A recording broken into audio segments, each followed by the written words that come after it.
Dante, anong oras ba magsisimula ang proclamation para sa mga nanalong senador? Magandang tanghali, Rose. Batay sa ating nakuhang impormasyon, mamayang alas 3 ng hapon magsisimula ang programa para sa gaganaping proklamasyon ng nanalong 12 senador sa ginanap na midterm elections noong nakaraang May 12 araw ng Lunes. Sa ngayon, Rose, handa na ang venue para sa event dito sa The Tent City ng Manila Hotel. May malaking LED wall sa harap para sa monitor na mga dadalo sa proklamasyon. Ipapakita ang picture at gayon din yung nakuhang boto ng mga kandidato. 10 hanggang 15 ang papayagang kasama ng isang senador na ipoproklama. Batay sa seating arrangement, uupo ang 12 sa harapan na kaharap ng Commission on Elections o COMELEC and Bank na nagsisilbing National Board of Canvassers o NBOC. Sa flow ng programa na ating nakuha, magkakaroon ng entry ng mga miyembro ng COMELEC and Bank o NBOC. Susundan ito ng entry of callers, aawitin ang pambansang awit sa pangunguna ng COMELEC Choral. Pagkatapos nito ay ang opening statement ni COMELEC Chairman George Erwin Garcia. Susundan ang pagbasa ng resolusyon kaugnay ng proklamasyon ng 12 nanalong senador. Ang kasunod nito ay formal na proklamasyon ng 12 at pagbasa ng Certificates of Proclamation. Ang unang tatawagin, Rose, ay ang pang-12 senador. Ibig sabihin si Senator-elect Amy Marcos at ang pinakahuli ang nakakuha naman ng pinakamaraming boto na si incumbent Senator Bongo. Bibigyan ang mga ito ng tig-5 minuto para makapagsalita o makapagbigay ng mensahe. Pagkatapos ay aawitin ang COMELEC hymn na susundan naman ng exit of callers na hudyat ito ng pagtatapos ng programa. Ayon sa COMELEC, ito na ang pinakamabilis na gagawing proklamasyon sa kasaysayan ng halalan sa bansa. Tumagal lamang, Rose, ng 3 araw ang canvassing ng NBOC sa mga Certificate of Canvass o COC. Dapat naman sa ganitong klaseng pagkakataon, maisama naman nila yung mga pamilya, yung kanilang mga leader o supporter na talagang naghirap para lang ma-reach nila yung ganitong pagkapanalo. For your information din, each and every commissioner will be reading officially the certificate of proclamation of each and every candidate.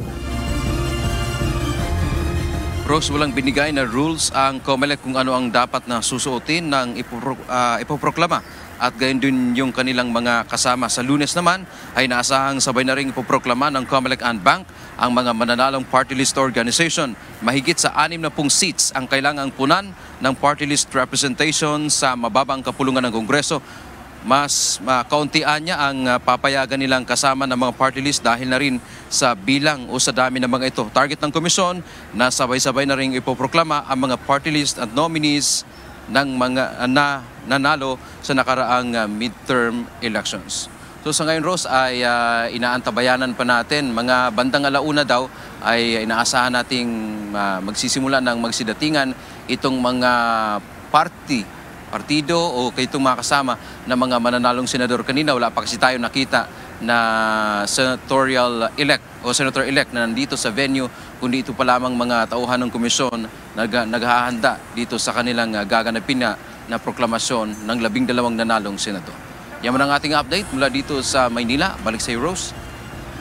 Dante, yun bang mga kandidato na may question o duda sa resulta ng halalan, saan ba sila dapat dumulog? O ano ba yung remedy na pwede nilang may avail? Yes, Rose, alam mo, ang sinasabi dito ng COMELEC, noong canvassing dapat sila tatayo kasi andito yung kanilang mga abogado. Dahil nga automated elections ito at ang rule ay walang pre-proclamation controversy. Ibig sabihin, hindi natin pwedeng questionin o walang pwedeng kumwestiyon, lalo na ang ito ngang proseso dahil ito ay automated elections. Kung hindi katulad noong mga nakaraang manual elections na maaaring mag-question. So dito sa automated elections ay walang pre-proclamation controversy. Maaaring pagkatapos na ng ma-proclaim sila, maaaring mag-question dahil ito ay senador dyan sa Senate Electoral Tribunal doon sa maaaring mag-question sa resulta ng halalan. Rose.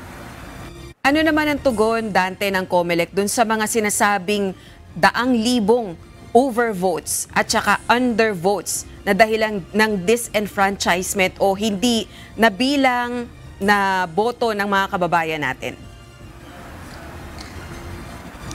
Rose, wala pa tayong partikular no na nakuhang sagot dyan ng COMELEC. Pero sa naunang pahayag ng komisyon, ang partikular na nilang nasagot ay yung walang nangyaring dagdag bawas. Kasi may nangyaring ganun na 26 million yung boto ng isang kandidato. Pero pagdating nung mabandang tanghali na ay 21 million na lamang. Yun pa yung kanilang na-address. Itong issue na yan ay wala pa tayong narinig na naging pahayag mula sa COMELEC, Rose.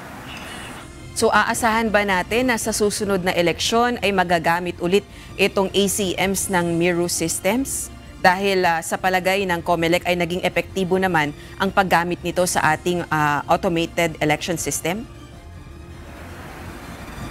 Rose, itong automated counting machines ay 110,000 ito.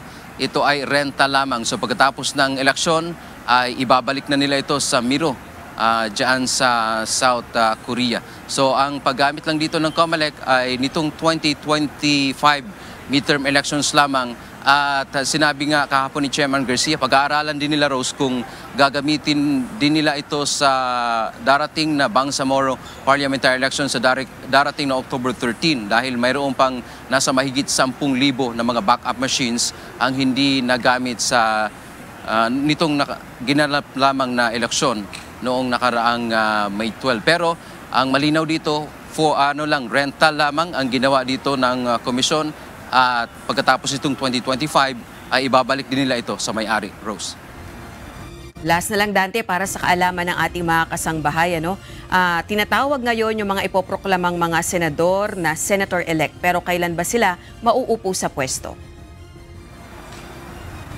Yes, Rose, ayon sa COMELEC, sila ay uupo ng June 30, 12:01. Ibig sabihin, alas 12:01 ng June 30, sila ay opisyal ng uupo sa pwesto. Rose.